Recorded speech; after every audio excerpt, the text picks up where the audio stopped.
On va voir en 2 minutes comment exploiter son adversaire.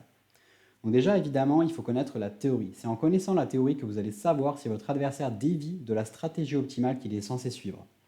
Donc c'est comme ça que vous allez en déduire les erreurs qu'il y a dans son jeu et que vous allez pouvoir les exploiter.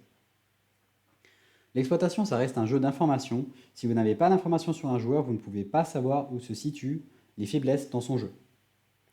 Après, il y a deux types d'exploitation. Il y a l'exploitation des individus, donc des joueurs sur lesquels vous avez des notes, par exemple, ou des statistiques dans votre tracker, parce que vous les avez vus faire des erreurs auparavant et vous vous attendez à ce qu'ils les refassent par la suite. Il y a aussi l'exploitation des tendances de field, donc de population. Donc ça veut dire qu'il y a des scénarios donnés où la plupart des joueurs vont faire une erreur, et vu que vous vous attendez à ça, vous allez pouvoir vous adapter en conséquence. Les exploitations sont seulement possibles quand notre adversaire est confronté à une situation où c'est contre-intuitif de jouer parfaitement. C'est logique parce que du coup, il va pouvoir faire plus d'erreurs, et c'est seulement quand notre adversaire fait une erreur qu'on va pouvoir l'exploiter. Après, chaque exploitation a une expiration, parce que quand un adversaire va se rendre compte que vous êtes en train de l'exploiter, il va se rebeller, et du coup, vous allez parfois même perdre de l'espérance de gain.